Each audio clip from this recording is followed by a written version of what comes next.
Lorry ഉടമ മനാഫ് നമുക്കൊപ്പം ചേരുകയാണ്. അദ്ദേഹം ആ സ്പോട്ടിലുണ്ടെന്ന് കരുതുന്നു. ശ്രീ മനാഫ്, എന്താണ് അവിടുത്തെ സാഹചര്യം ഇപ്പോൾ? നിക്കണില്ല അവിടെ. രാവിലെ മുതലേ മഴ ഇത് നടന്ന മുതൽ മഴ നിന്നിട്ടില്ല. ഒരേ മഴ തന്നെ. പക്ഷെ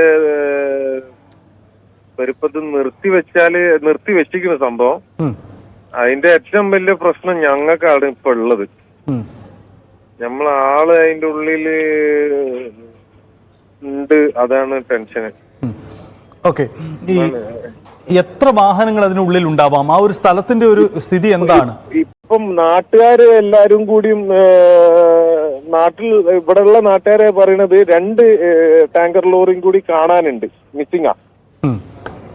അതും ഞങ്ങളെ മരവണ്ടിയും പിന്നെ ഒരു ബെൻസ് കാറ്. 4 വാഹനങ്ങൾ അല്ലേ? അതെ അതെ. അങ്ങനെയെങ്കിൽ 4 വാഹനങ്ങൾ. ഇപ്പം ജസ്റ്റ് എന്താ പറഞ്ഞു കഴിഞ്ഞാല് ഈ മണ്ണിങ്ങനെ 3 JCB മണ്ണിങ്ങനെ എടുക്കുന്നുണ്ട് ഒരു ഭാഗത്ത്. പക്ഷെ അത് അത്ര ഇതിൽ എടുക്കാൻ കഴിയുന്നുള്ളൂ. ആ ഭാഗം ഒന്നും കൂടി ഇടിയും എന്നുള്ള ഒരു പേടിയിലാണ് ഉള്ളത്.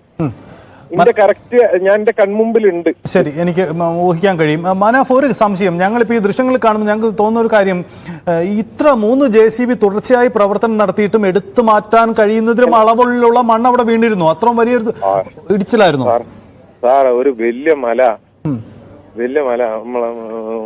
വലിയൊരു മല ആണല്ലേ? ആ മല മൊത്തം ഇങ്ങോട്ട് പോന്നിക്കണ്. ഹലോ, 26 അടി ആയുള്ള പുഴ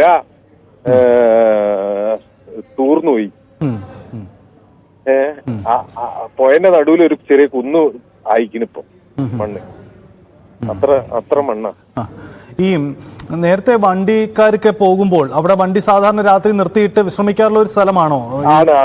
ആണ്. ഇത് ഇവര് ചായ കുടിക്കുന്ന ഇവിടെ നല്ല ദോശയും ഇതൊക്കെ കിട്ടുന്ന സ്ഥലമാണ്. ഇതില് വേറെ പ്രശ്നം എന്താ പറഞ്ഞാല്, ഈ കർണാടകന്റെ ഈ ഹൈവേയിലെ എല്ലാ ഭാഗത്തും ഇതേമാതിരി ഡേഞ്ചറിലാണ് ഇവര് മല മുറിച്ചിട്ട് കട്ട് ചെയ്തിട്ട് ഹൈവേ ഉണ്ടാക്കിയത്. ഇനി ബാക്കിയുള്ള ഭാഗവും ഇടിയുന്ന മാതിരിയാണ് ഇവിടെ ഉള്ള സിറ്റുവേഷൻ. സാധാരണ നമ്മൾ ഈ റോഡ് ഇങ്ങനെ വെട്ടുമ്പോൾ ഒരു സ്ലോപ്പ് നിലനിർത്തിയല്ലേ ചെയ്യുന്നത്? അങ്ങനെ സ്ലോപ്പ് നിലനിർത്തിയിരുന്നില്ലേ അവിടെ? ഇല്ല. സാറ് ഇവിടെ വന്നിട്ടുണ്ടെങ്കിൽ മനസ്സിലാവും. ഓക്കെ, അങ്ങനെ ഒരു സ്ലോപ്പും ഇല്ല. ഈ നമുക്ക് നിങ്ങൾ എങ്ങനെയാണ് അവിടേക്ക് എത്തിപ്പെട്ടത്? എത്ര സമയം കൊണ്ട് എത്തിപ്പെടാൻ കഴിഞ്ഞു? അല്ല, പോരുകയാണെങ്കിൽ ഒരു കോഴിക്കോട് പോരുകയാണെന്നുണ്ടെങ്കിൽ ഒരു 10 മണിക്കൂർ. ഓക്കെ. അല്ല, ഈ സ്ഥലത്തേക്ക് അവിടെ ഇപ്പൊ ഗതാഗതം അവിടെ തടസ്സപ്പെടുത്തിയിരിക്കുകയല്ലേ? പിന്നെ എങ്ങനെയാണ് അങ്ങോട്ട് എത്തിയത്? അല്ല, ഇതാ സ്പോട്ട് വരെ വണ്ടി വരുന്നുണ്ട് അല്ലേ? ഈ സ്പോട്ട് വരെ വണ്ടി വരുന്നുണ്ട്. കാലാവസ്ഥ പ്രശ്നങ്ങളല്ലാതെ അവിടെ ഈ വേഗത്തിൽ രക്ഷാപ്രവർത്തനങ്ങളും ഒക്കെ വന്ന് നടത്താൻ വൈകുന്നുണ്ടായിട്ടുണ്ടോ? ഇല്ല, വേറെ രക്ഷാപ്രവർത്തനമായിട്ട് ഒന്നും നടക്കണില്ല. ജസ്റ്റ് ഈ ഒരു മണ്ണ് മാത്രം JCB വഴി നീക്കുന്നുണ്ട്. 3 JCB ഉണ്ട്, അതിൽ 2 JCB ആണ് പണിയെടുക്കണത്. ഇതിപ്പം 4 ദിവസം കഴിഞ്ഞു. അപ്പൊ ഈ 4 ദിവസത്തിനിടയിൽ 4 ദിവസം കഴിഞ്ഞിട്ടില്ല, 3.5 ദിവസം ആവണുള്ളൂ. യെസ്, 3.5 ദിവസമായി. ഈ 3.5 ദിവസം കൊണ്ട് ഇങ്ങനെ ഒരു അപകടം ഉണ്ടാകുമ്പോൾ ഇത്ര വൈകി മതിയോ? വാഹനം കുടുങ്ങിക്കിടന്നു എന്ന കാര്യം അറിയാൻ വൈകിപ്പോയോ? അങ്ങനെ ഒരു പ്രശ്നം ഉണ്ടായിട്ടുണ്ടോ? ഇല്ല. നമ്മള് സ്റ്റാർട്ടിങ് മുതലേ പറയുന്നുണ്ട്. ഞാൻ പുതിയ ഭാരത് ബെൻസ് ലോറിയാണ്. അതിന്റെ GPS എങ്ങനായാലും വർക്ക് ചെയ്യും.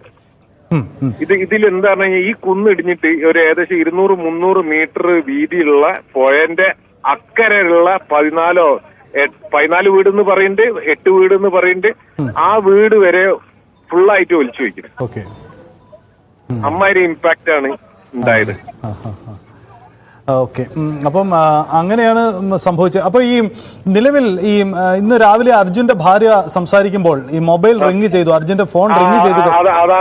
അതാണ് പ്രശ്നം. റിംഗ് ചെയ്തു. റിങ് ചെയ്തിരുന്നു. അതിനർത്ഥം ഫോണൊക്കെ ഇപ്പോഴും ആ വണ്ടിക്കകത്ത് ഉണ്ട്, അവിടെ തന്നെ ഉണ്ടെന്ന് മനസ്സിലാക്കാം. വണ്ടിയിൽ നിന്ന് പുറത്തിറങ്ങാനുള്ള ചാൻസ് കുറവാണ്. ഓൻ അവിടെ വെച്ച് ഉറങ്ങി പോയിട്ടുണ്ടോ എന്നുള്ളതാണ് ഡൗട്ട്. വണ്ടിന്റെ ഉള്ളില് വണ്ടി അങ്ങനെ ഉറങ്ങുകയാണെന്നുണ്ടെങ്കിൽ ഫുൾ ഗ്ലാസ് പൊന്തിച്ച് AC ഇട്ടിട്ടാണ് കിടക്കുക. അപ്പൊ ഇവിടെ ഈ കാണുന്ന കാഴ്ചയില് അഥവാ കല്ലൊന്നും വന്ന് അടിച്ചിട്ടില്ലെങ്കിൽ മണ്ണ് മാത്രമാണെങ്കിൽ അതിന്റെ ഉള്ളിൽ സേഫ് ആയിരിക്കും. ഓക്കെ, ഒരു കാര്യം കൂടി, ഈ അന്ന് അർജുന്റെ ഒപ്പം വാഹനത്തിൽ വേറെ ആരും ഉണ്ടായിരുന്നില്ല അല്ലെ ആ സമയത്ത്? ഇല്ല, ഞങ്ങളെല്ലാ വണ്ടിയിലും ഒരു ഡ്രൈവർ മാത്രം ഉണ്ട്. ഒരു ഡ്രൈവർ മാത്രമാണ് ഉണ്ടാവുക അല്ലെ? ഇത് നിങ്ങൾ എവിടേക്ക് പോകുന്ന ട്രിപ്പായിരുന്നു ഇത്? കല്ലായി, കോഴിക്കോട് കല്ലായിക്ക് മടങ്ങി. എവിടുന്നാണ് വന്നിരുന്ന ട്രിപ്പ് ആരംഭിച്ച എവിടുന്നാണ്? ജോയിഡ എന്ന് പറഞ്ഞിട്ട് ഇവിടെ തന്നെ അടുത്ത് തന്നെ ഗവൺമെന്റ് ഫോറസ്റ്റ് ഡിപ്പോയിൽ നിന്നുള്ള മരം കൊണ്ടുവന്ന് കല്ലായിക്ക് മരം കൊണ്ടുവരികയായിരുന്നു അല്ലെ? അതെ. നമ്മൾ ഈ ദൃശ്യത്തിൽ, ഞങ്ങൾക്ക് ഉള്ള ദൃശ്യത്തിൽ ഒരു ലോറിയും മറ്റും അവിടെ കിടക്കുന്നത് കാണാൻ കഴിയുന്നുണ്ട്. താങ്കളുടെ ദൃശ്യം കാണുമ്പോൾ അവിടെ മറ്റു വാഹനങ്ങളുടെ വല്ലതും അവശിഷ്ടമോ അങ്ങനെ എന്തെങ്കിലും കാണുന്നുണ്ടോ? ഒന്നും കാണാൻ കഴിയില്ല, ഫുള്ളും മണ്ണ് മാത്രമേ ഉള്ളൂ. മണ്ണ് മാത്രമേ ഉള്ളൂ അല്ലേ? അതെ. അർജുന്റെ ബന്ധുക്കളൊക്കെ ഉണ്ടോ അവിടെ? വന്നിട്ടുണ്ടോ? എല്ലാരും ബന്ധുക്കളുണ്ട്, നമ്മളെ ബ്രദേഴ്സ് കുറെ ആളുണ്ട്, എല്ലാരും ഉണ്ടല്ലേ? ഓക്കെ. എന്തായാലും അവിടെ നിൽക്കുക, രക്ഷാപ്രവർത്തനങ്ങൾക്ക് നേതൃത്വം നൽകുക, ഞങ്ങളും കൂടെയുണ്ട്. നമുക്ക് അർജുനെ കണ്ടെത്താം. ഓക്കെ. എല്ലാവരും പ്രാർത്ഥന ഉണ്ടെങ്കിൽ എന്തായാലും കണ്ടെത്താൻ കഴിയും, നോക്കാം. വലിയ ദുരന്തമാണ് ഉണ്ടാവുന്നത്. ഈ മനാഫ് അവിടെ വാഹന ഉടമ സൂചിപ്പിച്ചതുപോലെ ഒരു മല പൂർണ്ണമായും ഇടിഞ്ഞ് താഴേക്ക് പതിക്കുകയാണ് ഉണ്ടായത്. അങ്ങനെയാണ് ഇത്ര വലിയ ഒരു ദുരന്തത്തിലേക്ക് അത് മാറിയത് എന്നതാണ് ഈ അപകടത്തിൻ്റെ വ്യാപ്തി വലുതാക്കുന്നത്. നമ്മൾ ചിന്തിക്കുന്നതിലും നമുക്ക് ദൃശ്യങ്ങളിലും കാണുന്നതിലും കഴിയുന്നതിലും വലുതുള്ള ഒരു വലിയ മല ഒരു വലിയ പ്രദേശത്തേക്ക് വന്ന് പതിക്കുകയായിരുന്നു. അങ്ങനെയാണ് വാഹനങ്ങൾ അതിൻ്റെ അടിയിൽ പെട്ടുപോകുന്നത്. അങ്ങനെയാണ് ഈ ദുരന്തം ഇത്ര വലിയ അവസ്ഥയിലേക്ക് മാറുന്നത് എന്നതാണ്. എന്തായാലും മനാഫ് സുരക്ഷിതനായ വാഹനത്തിൽ ഉണ്ടാകുമെന്ന പ്രതീക്ഷയിലൂടെയാണ് ഇപ്പോൾ അദ്ദേഹത്തിൻ്റെ ബന്ധുക്കളും കുടുംബാംഗങ്ങളും കാത്തിരിക്കുന്നത്. നമുക്കും അത്തരം പ്രതീക്ഷയോടെ അദ്ദേഹം സുരക്ഷിതനായി തിരിച്ചെത്തുമെന്ന് കരുതാം.